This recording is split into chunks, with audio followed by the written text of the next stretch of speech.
Hello, and welcome to The Power of Friends at Work with Debbie Morello.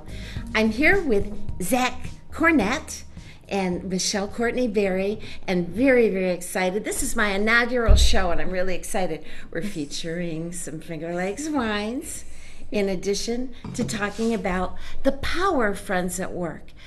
Issues such as communication, conflict, boundaries, trust, and those types of things in order to help you understand what you go through in the workplace and help you with your work relationships. Because truly, if we're going to spend a third of our time at work, let's make it work. So I'm delighted to introduce Michelle Berry today. I met Michelle about 25 years ago when she just burst into my office, larger than life personality in a beautiful red dress, great hairdo, and she said, I want you to do some business with us. And I said, I know your boss, and he's kind of a jerk. And she said, I can fix that. And I said, he was really rude to me. She said, I can fix that. And we sat down and we talked for about 45 minutes. Do you remember, Michelle? Yes, I do. It was like love at first sight. Really, it was. So I am so honored and delighted to have Michelle here. You know, Michelle's a keynote speaker for so many conferences. She's a corporate trainer extraordinaire. She was the opening act for one of my Shiros. And let me just turn it over to you so you can tell us a little bit about your life and your history. And I want the whole thing so our audience can know what brought you here today. Sure. Well, I will do anything that you ask me to do, Debbie, because you're one of the most remarkable people that I know. And I just want to thank you for the power of friendship. And for those of you who are going to get to know Debbie, you're going to be very fortunate because she lives in deep integrity. She's one of my best friends in the world, and I'm biased. We're two Aquarians, and it means that we deeply connect with people, and we are. It's easy to sell because it's not salesy. It's what we believe in. So I would say that it was just so fascinating to spend that time with you and to have this long friendship and to be a guest on your inaugural show is a huge honor.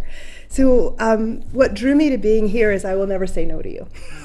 The next reason is that it's so nice to talk about trust at work, relationships at work, and ways that we're spending far more time at work than we've ever in our entire lives. So work has become where people are finding their love relationships, so that brings up boundary issues, or just where they're building lifelong friendships. But it's also ways that if they're not getting along, it could be pretty dreadful. And I think the other dynamic is people are spending a lot of time at work because they're having trouble at home. So sometimes when I was coaching people and I'm like, get home to your family and your significant other, they're like, no, actually I don't want to do that. So, I mean, my path, I think when we met was around doing training, and I'm still doing that. But I changed my focus a few years ago because I was doing so much marketing and branding and consulting work, and I loved it. But just because you're very good and you love something doesn't mean that that's your truest passion. Mm-hmm. And when people were talking to me about their websites or their marketing or their branding or their image, they would talk to me about their stress. So it became, and you talked to me about your stress. And so it became really mission critical for me that I talk to people about reducing stress, reducing burnout in their lives, knowing the signs, and then not making it a stigma, because not all stress is bad. I mean, some stress is good. That really helps you complete a deadline or run a race or do something really difficult that you've always wanted to do in your life. But the bad stress, in which is debilitating, and we're losing so much money on just accidents at work from distraction, people not sleeping, people not eating appropriately. And we have all these tips and lectures for them, but I don't think that's what works. I think what works is individual conversations that you customize, and you don't make people ashamed of the fact that we're all in this together. I mean, stress is affects all of our lives. There are things we can't control about what other people do, and I think when you try to change other people, it's so fruitless, but you keep trying because often we've been brought up that way, that we can change people, we can make them different, but all you can do is change yourself and change how you look at a situation. So I went from I started my business right when I was in graduate school at Cornell, and I started just doing speeches on branding or looking at diversity and how that presents, really unique opportunities and challenges in workplaces. And so I realized the whole theme, no matter what I was talking about, was how do people mitigate often untenable situations in their lives. Right. And so, so about 5 or 6 years ago, I started doing wellness coaching and really focused my energy now on healing relationships at work, healing yourself from undue stress and trauma, and getting people really linked up to destigmatizing mental health situations and diagnoses, like just destigmatizing it. Depression is nothing to be ashamed of, but looking at how often depression, trauma, and your own relationships in your family plays out in the workplace. So if you were criticized a lot at home and your supervisor gives you some feedback that isn't the most positive, you can actually react as if a parent is talking to you rather than seeing it as a supervisor. So that's a lot. So I'll just stop there. So that's but thinking of home and who you are as an individual and how you've evolved, I can't help but think about the time I saw the play that you wrote and you performed in Hangar Theater. You came from a long, long line of working women. Could you tell a little bit about your history? And sure. I just found it was beautiful. And the women that worked in your life, the women that influenced you, whether you knew them or not, they're in your DNA. Yeah, absolutely. Absolutely. Well, I was really fortunate to have family members that were really honest about the excruciating nature of their experiences. I mean, between looking at the effects of just being cut out and isolated as women of color, the men of color also had those stories. And so backing up, I started out in Manhattan, and my father had built a log cabin by hand in the Catskills, and that's where he was going to retire. And he was about 15 years older than my mom. So when they got together and met and decided, okay, we're going to think about that cabin, it was an intentional community of mostly African-American residents from New York City who wanted a break from the city. So it was very interesting. We became one of the handful of families that lived year-round. So I had 100 neighbors in the summer, and they were like athletes like Willie Mays and famous musical conductors like Noble Sissel, and some famous drummers, this guy named Jimmy Smith. So I didn't know these famous actors, celebrities, Broadway dancers, architects, doctors, lawyers, magazine editors were as famous as they were because they were very humble and low-key. And so it was in this tiny hamlet called Narrowsburg, about 2 hours north of New York City. So I went from living in Manhattan to moving to the Catskills to growing up in a log cabin. And then my neighborhood was mostly black and my school was mostly white. Like probably about 10 kids of color were in Narrowsburg Central Rural School. It was a K through 12. So it was a culture change because I was actually targeted to go to Hunter Prep, and I had tested as a prodigy, whatever that means. I think my daughter's the prodigy. But so that life got altered. I had all of my extended family and my aunts who helped raise me when my mother had me, because my mother really fell into deep sadness and I think a depression because my biological father left when I was very young. And so she was on her own, and then she met my dad, who I consider my father, who raised me, because I think your family is who raises you, right? And so when they moved up, my mother was not ready to retire at such a young age, and she became easily bored, and she started writing for the newspaper, and she organized events, and she was really active in the Democratic Party. And my father was in the Republican Party, so it was a very interesting conversation they had. And we're like, are you really Republican? And he's like, well, I got to see what's going on. This town's Republican. So it was a very interesting dynamic of cosmopolitan influence, rural influence, learning to like ski, boat, swim, fish, hike, canoe, so it became like I was a fresh air kid, but we were there by choice. We weren't visiting, we lived there. And so I learned like what urban kids talked about and did, and so I was like, my joke is I had to learn to break dance. I really don't know how to break dance, but to learn how to break dance in my neighborhood and square dance in my school. So really got those forms of diversity from when you're in the majority and when you're in the minority, and from an early age, what's kind of served me. And then the women in my family, my aunt, my grandmother, my maternal grandmother was a sharecropper, and then she fought to become a nurse. They weren't letting black women be nurses then, but she really fought, and I think she only got a position of being a volunteer for the Red Cross. But my mother had to work fields and go to school at age 5, and I don't know if they called it formally sharecropping, but as it was described to me, it seemed that way. And my mother would work all day in the sun and make a penny for a pound of cotton, 50 pounds of cotton. And it was something outrageous. All I know is I complain when it's a little humid out. I couldn't imagine working fields. But one of the things that my neighborhood friends told me, the adults who were in theater, is they gave me this appreciation and a strength and an integrity about being proud of who you were. And there were lots of mixed messages around that because there was internalized racism, there were internalized sexism. But my father did weird things, like he saw women needing to be in a certain place because he was the primary breadwinner. However, he had me integrate the all-boys motorcycle riding club at age 10. Love it. Much to my mother's chagrin. Suddenly I'm on a motorcycle and she's like, what?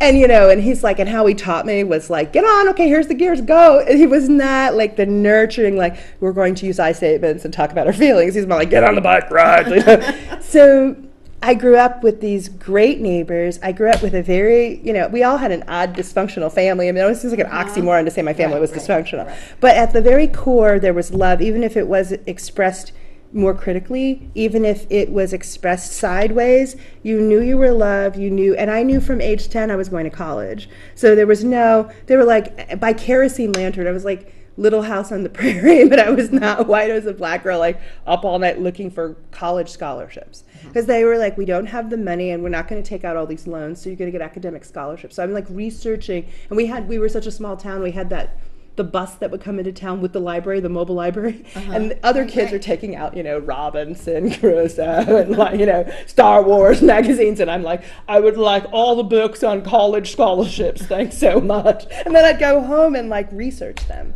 So I mean, it was driven, and I did have to recover from perfectionism, never feeling good enough because you were constantly having to prove yourself. So my bar was set high by my parents. I did graduate valedictorian from my high school. I don't think there'd ever been, maybe later, but I don't even know if there's ever been another African-American woman or person. And so I was very driven, and I constantly was, so there was a cost to that. But I did get into Binghamton University on a presidential scholarship and a Scripps Howard Foundation scholarship for aspiring journalists, and I spent my senior year of high school at a community college. I had only 3 years at Binghamton. I had no debt when I left. And I was commencement speaker, and I got to do amazing things, and I went to Cornell on a fellowship. So, I didn't have huge college debt, so that drive that my parents pushed me towards, like, I academically excelled constantly, but there's a cost to that if you're not socially as equipped. So I would have to say the social skills came later, because when I was in kindergarten, I'd say to kids, how do you spell pneumonia? And they'd go, N-E-W, and I'd go, no, P-N-E-U. And it's like, and then if the teacher left the classroom to go to the bathroom, I would read the book to my peers. You're not really going to be popular. But you're so popular now. They say that play is the work of children. Mm-hmm. So did you have a playmate, or how did it, because of feeling like you were a little bit different? Yeah, I was always at, and I was accelerated in school and fast-tracked, so I wasn't usually with my peers, so I preferred older kids. Mm-hmm. It took me a long time to be able to play well with people my age, and also not to use academic brilliance or scholarship as a dominant tool in a room, to recognize that some of the smartest people, like my aunt, who has been a significant player in my life, who's my mother's last surviving sister of the 6, she's 90. She didn't do one day in college, and she's the smartest person I ever met. So it helped me understand that you can be really super smart and not go to college. But I had really good friends growing up that would be... Well, you're funny and you're fun. My parents are funny, but kind of a dry wit on my father's side. Like, you have to listen carefully and realize he's insulting you. And my father died when I was in grad school, so that was another traumatic place. But in backing up, my parents picked my career and told me I'd be a broadcaster. So it took me a long time to get out of journalism, even though I loved that too, and figure out what I wanted to do. Like, if my father were alive and he heard I'd been in plays, he's like, she has ruined her life, But I think the art, the stand-up comedy, the performance, I told him as a keynote speaker right before he died, he's like, it's not a career. I'm like, but it is. Mm-hmm. So I said, I'm going to still be moving and talking to people. I just don't know if I want to cover news, because I'd covered the White House during the Reagan administration, and I found it fascinating, but the salary was so low that I'm like, oh, I got to go to grad school. I got to make more money. But I would say that it's odd, but I think you become your own playmate if you're the only kid in the wintertime. So I was kind of like imagining characters, siblings. Mm-hmm. I have half-sisters but from my biological father's side of the family, but I grew up by myself. Mm-hmm. But I would say, like, I had those friends in school. We're having a reunion we're small enough at Narrowsburg to have all school reunion coming up next month, all classes. That's how tiny we are. But I have a friend since kindergarten, and we have friends from my school, and I have friends from college that I've kept. Like with you, I noticed that you have collected friends. I've met so many of your friends, and it's been a blessing to me. But I've noticed that wherever you've lived, wherever you've worked, you've collected friends along the way, but they evolved out of professional relationships. Yes. And that's the reason that I've written the book about the power of friends at work, is because I really think there is a lot of personal and professional power in those friendships. Sure, absolutely. I mean, there's a friend that I have, he's one of my best friends in the world, and he lives in New York, and we worked in the mayor's office in Binghamton together. He was in the planning department right down the hall from me, and I was in the mayor's office. And I think what happens is, because a lot of these relationships are very confidential in the sense, or the material you're handling is confidential, it's either HIPAA related, or it's confidential in terms of funding streams, or how cities are going to, deal with crises, or and you see all those personalities. What happens is that you can't talk about that outside of your realm. So I think those relationships are cemented by the fact that some of the most hysterical things that have happened you can't put in your book, or you can't share, or you would embarrass too many people. We live in some of these small areas where I could be like, a person who worked in blah blah department, everybody's like, oh, was that Jane? Like, you can't disguise because they were too small. And I think even if when I used to live in New York, or when I visit now, I've bumped into people that I know from upstate New York, like visiting New York City. Like, it's a smaller world, and social media makes everything so tiny. So that kind of talking where you would just reveal, like, what you think is anonymous could be pinpointed because the world's gotten so much smaller. So I definitely think that because there are hysterical things that you share, or even frustrations that you share, that you have to check in with your colleague and say, am I crazy, or did that just happen? You did a lot with crisis communication. A ton. So you had to trust, and you had to rely on other people, and they had to be loyal. I mean, did you ever feel that at any time your loyalty was breached? Their loyalty toward you was breached at any time in your by another factor? Yeah, like by they another couldn't person. They couldn't keep. That you trusted them and you expected them to be a loyal friend, and you found out they weren't? Sure. I mean, that some of those work dynamics are political. You work in politics and the shifting sands happen. So suddenly somebody who you think is an ally is worried about themselves, and they might break ties with you. I mean, certainly not the gentleman I described. Like, we've never had that. But there have been people who are deeper friends to you, and then there are also associates. And I think you kind of have to differentiate who you're going to keep around for life and who are just for you in that moment in time. And also, you never know. Sometimes people give you up in a situation because they're worried about their own job, or they're also going to leapfrog over you and your relationship so they can excel themselves. And I think if you depersonalize that and recognize that's not something you would do, but that's something they did, and that's also good to know, right? I'd rather find out. I mean, sometimes people are very warm, and you get very sucked into thinking, I can reveal all of these things, and you find out later they've told other people. Well, maybe you can't tell those kind of things to people who haven't proven the test of time, right? And the test of trust. The test of trust. Yeah. And also, I mean, if someone is gossiping about someone, you can assume they're going to talk about you. And gossip is endemic in organizations when people feel like they have less control and information. So the more information people can get to cut that grapevine, but often the grapevine exists because the organization doesn't feel like they have enough information, so they make up stories. I think trust has that kind of balance between the gut feeling, and I get sucked in too, so I know just what you're talking about. That gut feeling that you think you can trust them because they're a certain way, and the reality of them being reliable and following through and so forth. So it's kind of a balance. And I like your attitude about it because it has forgiveness in it. You're depersonalizing it, so it's not about the individual. It's about, it's not about you. It's about the individual and what they're going through. And it is better to know the enemy than or the person than not know. I was really, when I didn't see the difference between being an aide to a politician and being a politician. So when I became a politician, I didn't understand the transition because I knew how to support the elected official. and the behind the scenes work and research that goes into kind of like understanding the ways that the effect of policies and programs on public opinion is really huge when you're working in communications or any kind of branding for your organization, and trying to being able to deal with conflict and complaints was really huge. And so I think knowing how to do that for somebody else, but being the person, and when we worked in much smaller budgets, you know, in these smaller areas where you don't have an assistant when you make common council and get elected in Ithaca, like you are your person, you don't have a staff person. So it was a harder transition for me. And also my husband and I were trying to have a baby, and I didn't realize it was going to happen right away. I thought it could be a long, trying process. And so I was pregnant my first month in office and had no idea until the second month. And I would be like, is it hot in here? The lights are so bright. What's going on? You're speaking too loud, sir. Please. And they're like, what's happening? So I was like flooded with hormones. I mean, and she came early in the 8th month. I was a preemie as well. I was a 7-monther. But like, she came early, and I just think that a lot of my time was so flooded with like being a new mom, and I was also in charge of like budget and HR, and I oversaw some really huge committees that the mayor entrusted me with. So I had worked for the first woman mayor in Binghamton, and then I was on common council at the time that the first woman mayor was serving in Ithaca.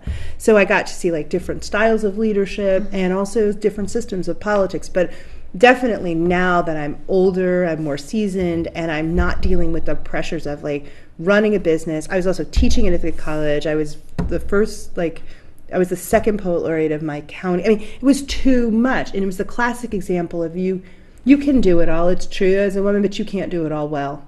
Men can't either. And so you have to prioritize. So I think I just did so much, and it was in the public eye, and I just felt so emotional. And a person who was dying asked me to run in her seat. So I was worried about upholding her legacy and also losing this really wonderful woman in our community who was like another mom to me. So there were too many emotions, there was a lot of hormones, there were a lot of decisions that had to be made, and there was a lot of newness with a new council and a new mayor. And there were things that were misinterpreted. So I would disagree, because I felt like even if we're the same party, I can disagree. But then I got labeled and painted as a person who was going to run for mayor and possibly run against my current mayor. There's a lot of drama, and I would never do that. But the more you say in politics you're not going to do something, the more you are. I can't tell you how many campaigns there have been to like, let's stop Michelle Berry for her big run. And it's like, I'll let you know when I'm running. There's no big run. And so it's never happened because my goal was to be the best mom I could and run my business, but my priority was my child. And so I'm glad to have lost ground in whatever political career or even business, because that was my priority at the time. Now that she's a teenager, I have more freedom to think about. Now I can travel again, because you know that I was traveling nationally before Nina was born. Well, and now you're doing a national commercial. Yep, I am. It's amazing. Yeah. It's amazing the things that you have going on in your life. It's really exciting. It's never too late. And as a middle-aged person, I just feel like we're living a lot longer. So I feel great. I don't feel anxious. I don't feel like I've lost anything. I feel like I've gained maturity, perspective, and a deeper appreciation for trust, like who you really can trust, who your allies are, because they're not the people when things are going smoothly. Right? So well, Dr. King said that, right? I mean, the test of character is not how you're doing in times of, great, peace and joy and harmony. It's what you do in the face of conflict and distress. Right. And we see that in the workplace every day, the conflict and distress that costs us millions of billions. Health concerns and untreated health concerns in the workplace are really affecting the bottom line everywhere. And there's always that conflict around shared resources, divvying up the pie. And now that things are tougher for many organizations, there's that additional conflict with, I want to make sure I get mine, because the person that gets the resources can hire people to support them, can travel and go to conferences and learn more. And that's a frustration. I think that can be a frustration. You do so much corporate training around the nation, really. What do you see as some of the issues that seem to occur most frequently that you have to help companies work through and organizations work through? Oh, sure. I mean, then the number one thing I see is unmitigated stress. That's my specialty, is helping people connect that to their bottom line. So what I see consistently, be it a not-for-profit or a corporation or a very tiny startup, is that people are drowning in their work. They are drowning in their technology. They're drowning in not knowing what to prioritize, and it's a huge cost. And they become depersonalized, both at work and at home. So it spills over. So they shut down because it's too much, and they may be embarrassed about asking for help. So I find if people find the word stress or burnout offensive, or they feel it's a weakness, I just call everything leadership development. I'm like, well, let's just do leadership development. And then they're like, wait, is this a stress management workshop? I'm like, no. And so I'm like, listen, I had to get you in the door, right? Because it is about leadership, and it's about, I mean, conflicts at work cost us so much money. Difficulties where people don't trust each other and those relationships break down cost money. So, I mean, the common thread is people need more training in how to get along with other people. And how to depersonalize conflict is huge. So if you look at attrition, often that can be somebody just staying home from work because they can't get along with their colleagues. So you can also have presenteeism is a huge problem. We got people there, but nothing's happening. They're at work, but they're not working. And so between accidents from distraction, people not sleeping well, nutritional imbalance, so people feel hormonally off during the day because they're not eating correctly, not drinking water. So like all of these things are tied together. But we can't just tell people, drink 64 ounces of water and get plenty of sleep. Like, these are a rehash of things we already know. We actually have to say, we have to have SMART goals and say to people, between 8 a.m. and 12 noon, you need to drink maybe 32 ounces of water and write it down. Or, okay, you didn't sleep the night before, try to sleep tonight. We have to give people baby steps to get them back to health. And I can totally relate to like going on a diet and writing down the diet plan and all this, but sooner or later you gotta get off the couch, you know? Sooner or later you gotta do this stuff, cook a good healthy meal. But I like your idea of breaking it down into manageable pieces. You have to, because we can't do all of that. You know, we can't do all of that well. So we have to reward ourselves for the simple steps we take. So when I coach people, I just say, let's reward ourselves for what we got done. We probably only do 3 great things in a day, and be mindful of that. You can't do 300. The problem, though, is sometimes you can pull off 300 and then you feel that you're invincible, but then you'll notice you've got a cold or flu or your immune system suppressed, and then for all that productivity we gained out of overworking you for 1 or 2 weeks, we've lost 2 weeks of sick time. The other thing is that people are getting sicker and sicker. So you look at processed food or the rise of type 2 diabetes, right, which is epidemic, you know, or the number of heart attacks in women, which is epidemic. And then you tell people, eat really well. And that's not appropriate, because if they're using food as a tool to manage their stress. So we have to manage the stress. Then the sleeping and the eating and the walking will happen. But if you tell people don't smoke cigarettes, well, yes, we know that. Okay, so sitting is the new smoking, right? We hear that. So people are sedentary. So if you're sedentary and smoking, it's deadly, right? And if and then we call it obesity, which just feels so hard to like address because it's such a terrible word, right? So we're looking at the fact that there's a reason why our country's struggling with weight issues. There's a reason why we're struggling. It's that we're driven. And so people are using those tools. So first we have to look at the stress. If we get their stress down, and then people who are worried about gaining weight don't want to quit smoking cigarettes because they know it's their weight control. So it's all connected. We have to look at the glob of things and pull the pieces. So, you know, and it's baby steps. Because we have to undo some behaviors. It's not about making people feel ashamed or blaming them, because some of those foods are addictive and they're designed to make you keep eating them. More now than ever. Yes, even the things that people think are health, they have to read the label. You know, anything with like more than 10 ingredients, like, is not good for you. So ingredients that you can't pronounce. And your body can't do anything with it, so just stores it as fat. Your body cannot break those things down. It doesn't know what it is. In terms of the stress and the time and the busyness, there's a book that I love by Hallowell called Crazy Busy. And remember that book? Yeah. And what he talks about are lilies and leeches. Now, one of my lilies is a good friend of Michelle's as well, Patty, who used to work at the city and worked with me at the college. Love her. Patty was my lily. In the morning, she'd come in and she would, we'd laugh. We would just laugh for about 10 minutes every day. And maybe she was making fun of my hairdo or a pair of shoes that I was wearing. I had no idea what it was going to be, but and you and Patty had that same relationship. She was my lily. She got the day started. Absolutely. But then there's those leeches. There's those people that are always coming by your office. Absolutely. And they're complainers and just want to suck the life out of emotional vampires. So who's your lily and you don't have to name names, but have you had leeches and lilies? Yes, I won't name names. Well, you know you're my eternal lily, and so is Patty. But, I mean, what's interesting is you learn this from doing your own deep research, going to your own therapy appointments, making sure that you're checking in about yourself. What you learn is that these people are amazing mirrors, right? And you don't like to hear it, but the person who distresses you the most is an important mirror to you. Often, they are doing things that you either have done and healed from, or they remind you of someone that you didn't really work through your relationship with. So it makes it a lot easier to see, like, okay, if you had a person in your life that didn't really provide the love and care that you were looking for, and you did a lot of caretaking for, you'll often find in your friend group and in your work relationships a person like that, who you give and give and give and give to, but you don't get the same things back. And you keep repeating the same, what's the definition of insanity? To do the same things again and again and expect different results. But you keep doing it, and it's so you can beat yourself up about it, and you can dislike this person and even really hate them, right, for what you feel you blame them for. Or you can say, I've seen this experience before. What is this mirror, right? What is it telling me? Is that you're trying to heal the primary relationship with these other test models, be they partners, be they friends, be they work colleagues.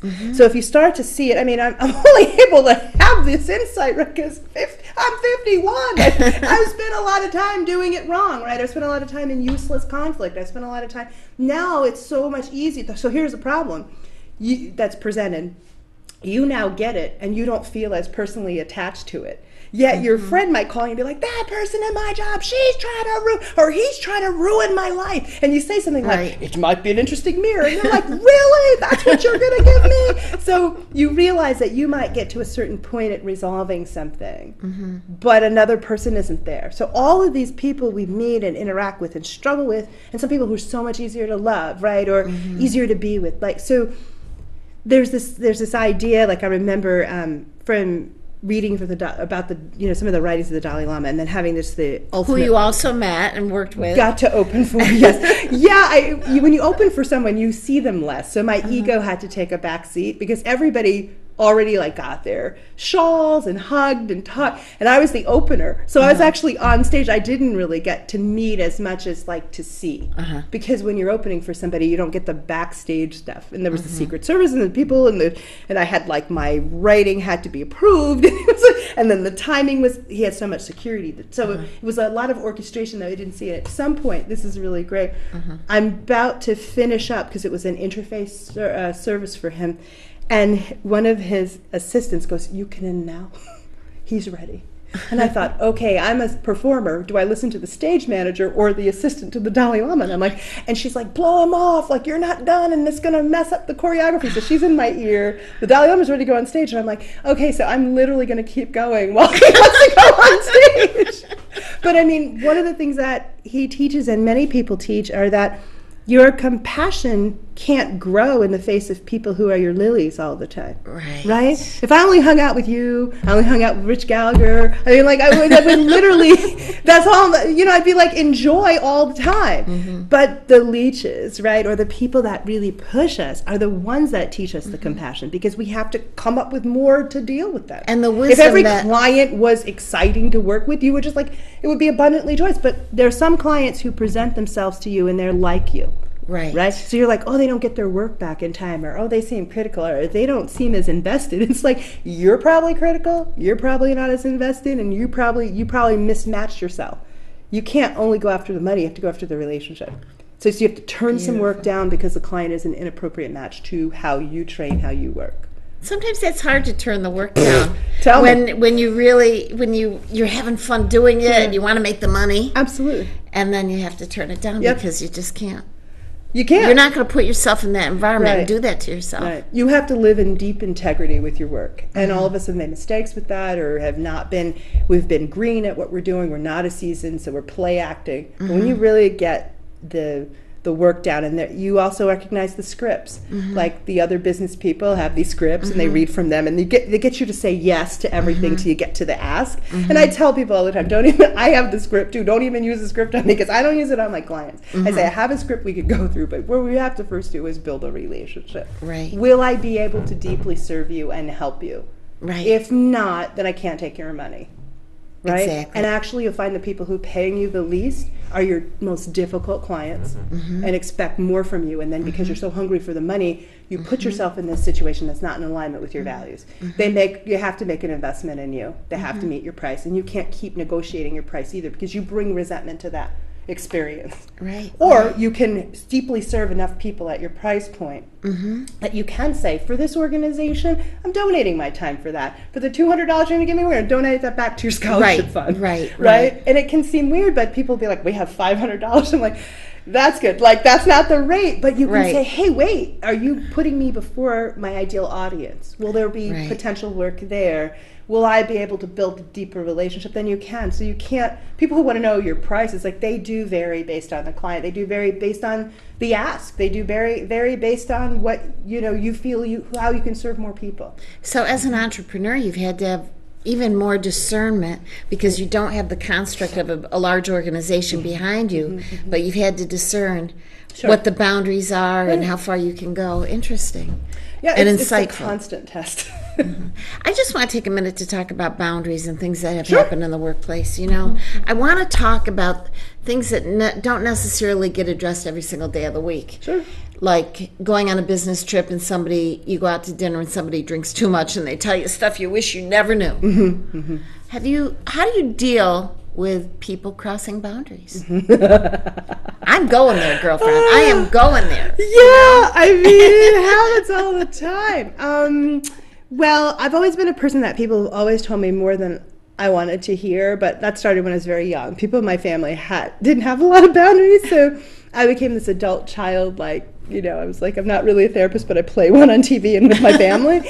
And so I think that you first get flattered at some level, well, I do, that they trust you that much with this information, but then you think it's a huge responsibility to have this information, and it's a huge responsibility to have this kind of confidentiality, right? And you so it's a difference between somebody you know really well suddenly telling you something.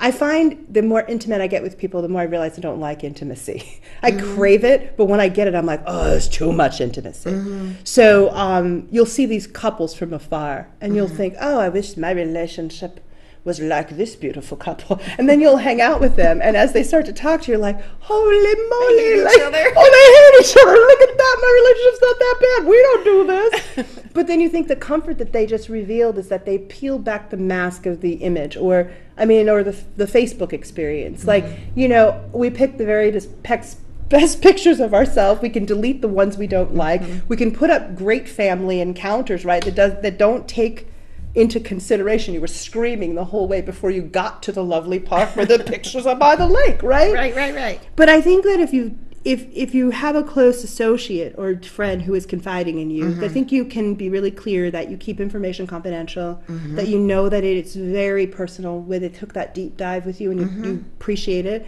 You can also draw a line about the amount of information you can receive. And then for many of us who have certain clauses with confidentiality, even though I'm not a therapist, I have some of the same, as a coach, the same guidelines. So then I have to warn people too that I will report, talk of harm to self or others, so that people know that, that you will refer them for help, that your biggest goal is to actually see if they can be helpful in that information, but you will not take on the role of being a unpaid therapist, and you will not pretend to be a therapist. You will refer them to help. But then there are people who break the boundaries that you don't have that relationship with, and you can feel very put on, where you're suddenly put upon, and they're suddenly talking to you, and you realize they're giving up confidential information about their work, about other people. It is very hard to stop the conversation. It is. It's very hard, because I've found that I have to disconnect from the flattery of it all. Like, oh, look, I have been chosen for them to tell me all this. But I now say, that's a lot of difficult information. How should we process this together? What is it that you want me to do? And please don't reveal the information of other people. If you stay in your own business, and I don't feel I have the firm enough relationship with you just yet to know what to do. I'm a great sounding board, but also because of the work I do, it's impossible for me not to feel like you want me to do something with this. You might want me just to listen, but maybe we don't have a relationship deep enough yet for me to know that information. It's taken me many years to cut it off, or to know when it's completely inappropriate, and to say my boundaries are the following, and to even know what they are, for goodness sakes. I mean, I didn't know what my boundaries or feelings were till recently. When you were talking about, wisdom and your being of a certain age and being a little bit more discerning because of that age, it's almost like when we're young, we think that wisdom comes from being pure and perfect and just the world is wise around you. But it comes from screwing up. It comes from messing up and making mistakes and crossing boundaries and having boundaries crossed. Absolutely. Yeah, absolutely. Yeah. People that you will work with and have deep relationship with will discuss their failures with you. And I didn't, I thought you've got to have everything perfect, like in your own life, before you could ever do all these things. And that there's no perfection. So I've found that there's a resounding positive energy created when you talk about the mistakes that you've made, because it humanizes you and it makes people feel like, oh, I could work with you. I mean, I think for an entrepreneur to talk about the errors that they've made, I've actually gotten more business from talking about failures and mistakes. Because it's authentic. It's authentic. And because people go, oh God, then good, I can tell you about this. I can be my vulnerable, authentic self with you, because you're doing that with me, right? It does. You can't get into this big confessional with, this is a new thing when people are interviewing people now. A lot of my clients have talked to me about the stress of interviewing. And they ask you this, like, tell us mistakes that you've made. Because I want to see that you will be willing to admit mistakes. You have to be careful in that question, though, right? Like, I don't think the answer is the time that I laundered money. Right? Like, did you really do that? No! I don't even know how to do it. I wouldn't know how to launder. I'd be like, I'm too literal. I would just think of something literal. I'm too nervous. I don't know if I've lived, without a life of crime because that is my innate being, or just because I'd be like, I did it! Like, I did it! Like, I can't tell a bunch of lies and I can't. I mean, my face, we're the same. My face immediately. Also, you can't do a lot of BSing with me either, because my face is like, oh, God. Like, you gotta come correct, because I can see people. I've always been able to read them. Yes, you have. As a child, adults weren't always telling the truth. I knew that when I was young. I'm like, ooh, they lie a lot. You'd see it in their body language, or you'd see it in their lack of follow through with what they said they were going to do.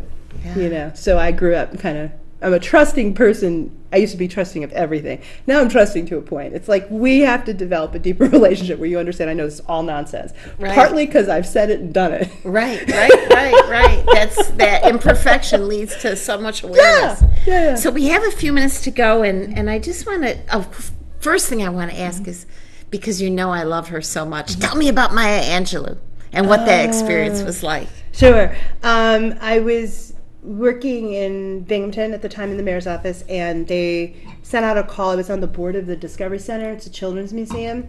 And they sent out a call, the Discovery Center sent out a call for poets to open and speakers to open for Dr. Angelou.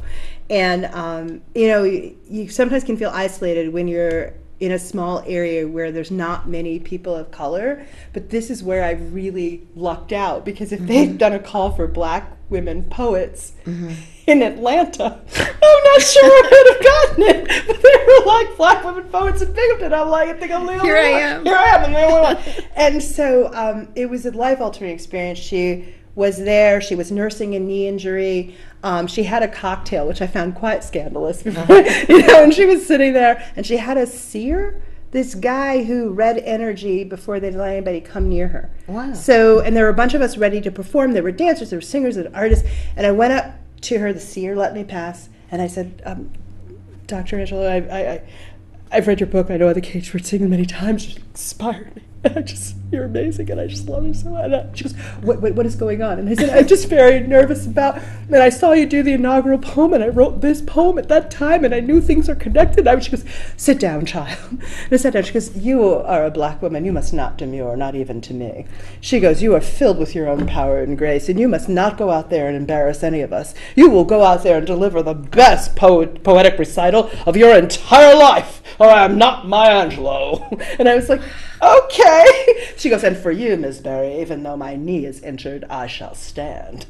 So now I had the pressure of she's gonna stand at the edge of the curtain with her, and she's 100. She was 100 feet tall. That's how she felt. She was over 6 feet. I mean, she was a looming, impressive, and her words were from her, her soul.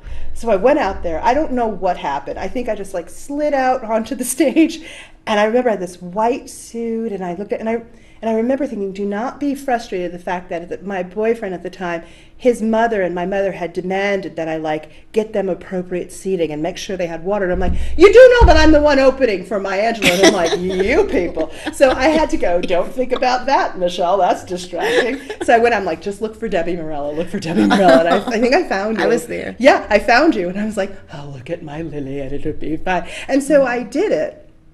And I don't remember it, and I think it was very good. And when I got on stage, she put her arms around me, and she said, you're a great poet. You are meant to always do things with words and poems. Never stop writing. Mm-hmm. And so people follow. I had a book at the time. She signed it, and people followed her for her autograph when the limo went by. And as they were extending their hands and she put the windows down, she had the driver put the windows down and people were thrusting papers in for her to sign. And she said, why would I sign your papers? I have already given you my soul. Oh, how beautiful. And I was like, I am going to say that one day when people chase my limo. But it was so beautiful. And then the window went up and she went off into the night. How wonderful. What a wonderful experience. And I wrote about it. I wrote a story called Backstage with Maya. So, oh, really? Yeah, I I'll can't send wait it to to read you. it. Please do. I didn't know this whole story. This is just blew me away, the words that she said. But, she hit on something. That you don't demur to anyone, and you're one of my dearest friends who knows how to speak truth to power, and I honor you for that. Oh, thank you. As we wrap up, please tell our viewing audience, how can people reach you? Okay, and what are you working on next? Oh, sure. So you can go to michellecourtneyberry.com. So 2 L's, Michelle, COURTNEYBERRY. It should be up on the screen. I think many of you will be very happy to finally know that my book is finished, and I will be talking to my editor, who may or may not be here today in the studio today. And it's called 7 Days to Working Well, How to Change the Way You Think About Your Work and Your Life. And I had to finally just push through and finish it. I think that my own fear of success has always been in the way. So I've been coaching myself about that. And so, and I'm still working with small and large groups about managing stress and reducing burnout. And I'm hoping to do a lot more national work now that my daughter's older and really work. I really want to work with, I realize my target demographic are the caregivers. So I want to work with the people who do the wellness programs for their own wellness. So I've been primarily working in healthcare because people who provide healthcare are some of the sickest people in the country right now in terms of just pushing. There's doctors who are smoking. Almost every picture of nurses that I see in publications are dealing with weight issues. It's just the giving of care, and I'm doing some elder care work right now with my mom, and dealing with aging issues. And our country is so poor at dealing with, we're all going to get older, but it's in such denial. It's a youth-obsessed culture. There's so much punishment for aging. So I really want to look at people who, and I've been working with groups who provide care for others, and not only at their jobs, but maybe at home too.